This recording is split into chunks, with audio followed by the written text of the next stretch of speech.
करके। अब देखो पुण्यात्मा, साहिब कबीर के सत्संग में एक दिन आ गए गोरखनाथा। वो सिद्धि बल से बोलता सतगुरु कहे ज्ञान की बाता। जब पूर्ण सिद्धि दिखलाई तब नाथ जी रगड़या माथा। गोरख ने भेद शब्द का पाया सतगुरु चरणा बीच। हम सबको पता है, गुरुजी ने हमें सत्संग में बताया 650 साल पहले गोरखनाथ जी जब पंडित रामानंद जी के साथ में ज्ञान चर्चा करने के लिए अपनी सिद्धि बल के आधार से उनको चैलेंज कर दिया, डूंडा पिटवा दिया, तो रामानंद जी उस समय घबरा गए, क्योंकि रामानंद जी तो ज्ञान आधार से थे, वो तो वेदों के प्रकांड ज्ञाता थे, और गोरखनाथ था वो सिद्धियों का स्वामी था। अब दुनिया को वेदों से क्या लेना देना, सब लोग अनपढ़ थे, उनको तो कोई चमत्कार कर दे उसको नमस्कार। अब उनको टेंशन हो गई कि भाई बनी बनाई बात बिगड़ेगी और ये गोरखनाथ लोगों को चमत्कार दिखा दिखा कर वैष्णव पंथ से लोगों को हटा के ये अपनी तरफ लगाएगा। तो परमेश्वर अंतर्यामी थे, गए, बोले गुरुजी क्या बात है टेंशन में? बोले भाई बात ही ऐसी है, सारी बात बताई। बोले चलो देखेंगे जो होगा सो होगा। तो कबीर जी भी उस समय वैष्णव पंथ के अनुसार अपनी वेशभूषा में रहा करते थे, क्योंकि उन्होंने नाम अपना मुंह बोला। गुरु जो पंडित रामानंद जी को बनाए थे वो वैष्णव संप्रदाय से थे, तो वैसे ही वो सफेद कुर्ता पजामा और वो टोपी, वो गले में वो कंठी माला, चलो जी चले गए। छोटी उम्र थी उस समय परमेश्वर की, तो ज्ञान गोष्ठी होने लगी। तो परमेश्वर ने कहा भी गोरखनाथ मेरे गुरु से पहले मेरे से ज्ञान चर्चा करनी पड़ेगी। भाई गुरु जी तो बहुत दूर की बात है, गुरु जी से तो तू कहाँ चर्चा करेगा बच्चा, बोले पहले हमसे निपटो। गोरख ने कहा अरे बच्चे तू कल का बच्चा, तो क्या ज्ञान चर्चा करेगा, तेरी उम्र क्या है? काफी बातचीत हुई। देखो हमने अपने मतलब की चीज पे चलना है। ये प्रकरण तो इसलिए याद दिलाया ताकि हमें ध्यान आ जाए कि हाँ ऐसा हुआ था। उसके बाद में गोरखनाथ जी अपने त्रिशूल पे जाके बैठ गया। परमात्मा ने वो धागा जेब से निकाला, 100 फुट ऊंचा सीधा खड़ा कर दिया और वहां बैठ गए। बोले आजा बेटा यहाँ करेंगे, वहां क्या करेंगे, आजा ऊपर ऊपर करेंगे। बोले ठंडी हवा में। तो गोरखनाथ समझ गया कि तेरा बाप है। गुरुजी ने कहा कि ऐसी बात नहीं कि गोरखनाथ भी नहीं जा सकता था, जा सकता था, लेकिन वो समझ गया कि ये कोई छोटी मोटी पावर। बोले भगवान नीचे कर लेंगे, आ जाओ। तो अपने त्रिशूल से नीचे उतर गया और उधर से परमात्मा आ गए। बोले भाई संतों की लड़ाई ज्ञान की होती है, सिद्धि विद्धि की थोड़ी होती है। तो काफी जिद्दाजद्दी हुई, भैंस भांस हुई, इतनी आसानी से तो मानने वाला नहीं था। जब उसके सारे अस्त्र शस्त्र फेल हो गए और बोला भगवान, बोले लास्ट मैं, बोलो इस पानी में, बोले मैं अपनी सिद्धि से मैं अंतर ध्यान होऊंगा, आप मुझे ढूंढ के बता देना।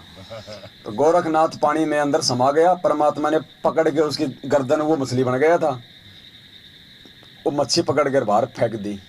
गोरख समझ गया भाई ये तेरे काबू में आने वाला। उसके बाद गोरखनाथ ने कबीर परमात्मा से सतनाम प्राप्त किया था। पहले प्रथम मंत्र, फिर गुरुजी ने बताया उसको सतनाम दिया गया। कहते ना गोरख ने भेद शब्द का पाया सतगुरु चरणा बीच। पुण्यात्मा उस समय वो कबीर कौन था जिसने गोरखनाथ को सतनाम दिया, उसको अपनी शरण में लिया था? उस समय कौन था वो? आज सतगुरु रामपाल जी भगवान थे वो। इस शब्द में परमात्मा ने भेद खोला, ध्यान से सुनो।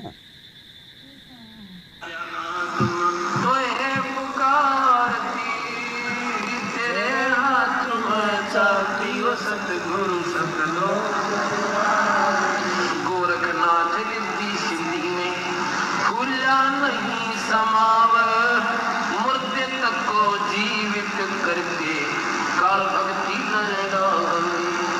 से। गोरखनाथ रिद्धि सिद्धि में भूला नहीं समाव, मुर्दे तक को जिंदा करके काल भक्ति दरड़ावे। रामपाल सतगुरु की शरणा पावे, तोरी मकर कार की तेरे हाथ। गुरुजी संकेत कर रहे हैं शब्द में कि उस समय वो कबीर कौन था। कहते हैं गोरखनाथ रिद्धि सिद्धि में फूला नहीं समावे, मुर्दे तक को जीवित कर दे काल भक्ति दरड़ावे, और रामपाल सतगुरु की शरणा पावे डोरी मक्कर तार की। रामपाल जी की शरण में आके मक्कर तार की डोरी। हर शब्द के लास्ट में गुरुजी अपना नाम लेते हैं ना, हर शब्द के लास्ट में एक भेद होता है, भेद रहस्य। ये सात संगतियों से ही मालूम पड़ने ये भेद, वैसे नहीं पता चले। पहले भी सुनते थे, हम रात दिन सुनते हैं, शब्द हमारे दिमाग में नहीं आएंगे। ये गा के निकाल देते थे, छोड़ देते। गुरुजी संकेत कर रहे हैं कि कौन था वो कबीर नालायको, मुझे खाली अपने जैसा रामपाल मत मान लेना। दन्नाड़ा वाला रामपाल सतगुरु की शरणा पावे डोरी मक्कर तार की। और एक शब्द सुनते हो ना आप गुरुजी का, कौन सा? मन मांझा बुढ़ापा, मन मांझा बुढ़ापा और बिना भजन तेरी तो बूढ़ा पड़ा पड़ा।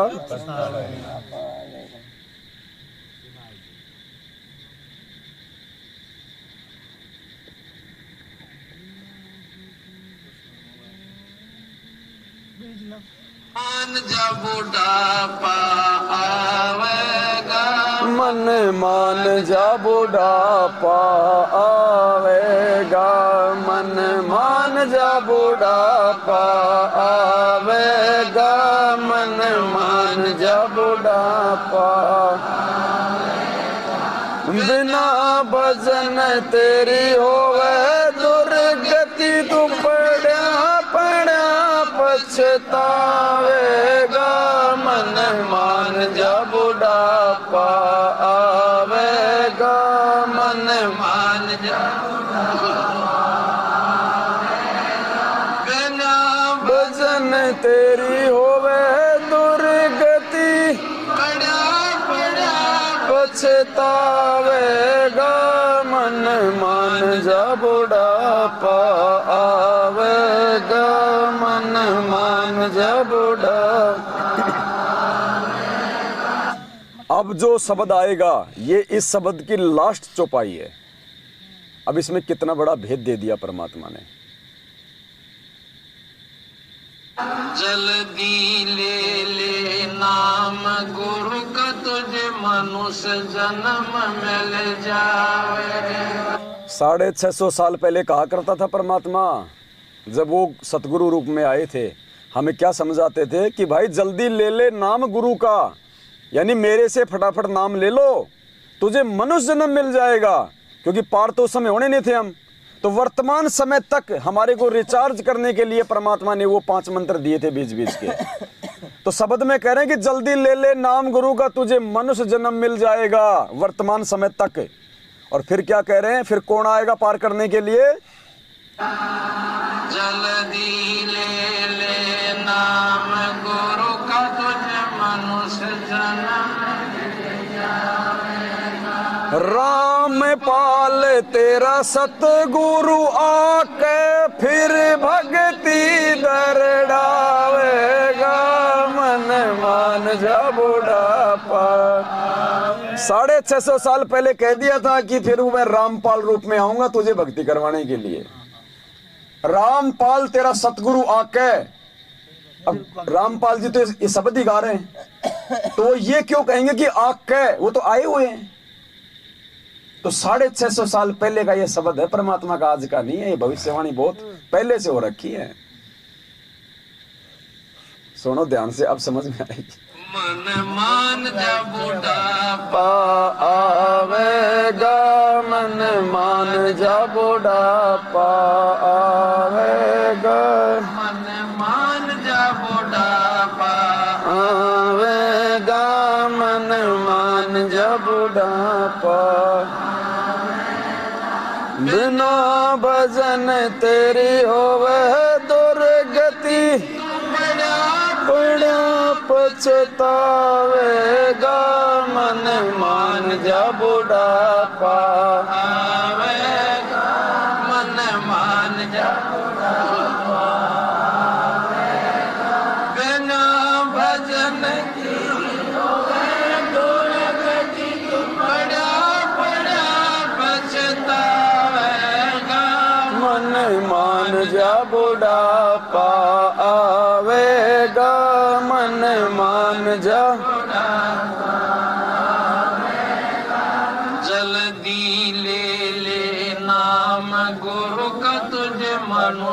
जन्म मिल जावेगा। जल्दी ले ले नाम गुरु का, तुझे मनुष्य जन्म मिल जावेगा। रामपाल तेरा सतगुरु आके फिर भक्ति दरड़ावेगा। मन मान जा बुढ़ापा आवेगा, मन मान जा बुढ़ापा। तो पुण्यात्माओं, ये परमात्मा धरती पे है। इसे हम अपनी मूर्खता के चलते गांव धनाना, जिला सोनीपत, हरियाणा का भगत नंदराम जाट का बेटा रामपाल ना माने। गरीबदास जी ने 300 साल पहले अपनी वाणी में कह दिया था कि गुरु को मानुष कर जानते, वो नर कहिए अंध, ओवे दुखी संसार में आ गए यम के। ये गुरु को मानुष जानने वाले और कबीर की कागज की फोटो को भगवान मानने वाले अकाल मौत मर रहे हैं। घर में सबकी दुर्गतियां हुई पड़ी है। ये भगवान की वाणी आए झूठी नहीं हो सकती। गुरु मानुष कर जानते और कर चरना अमृत को पान, ते नर नरक में जावेंगे जन्म जन्म होए। गरीबदास जी कह रहे कि गुरु बनाने के बाद भी यदि तू गुरु को अपने जैसा माँ के पेट से आया हुआ मान रहा है, मानुष, मानुष यानी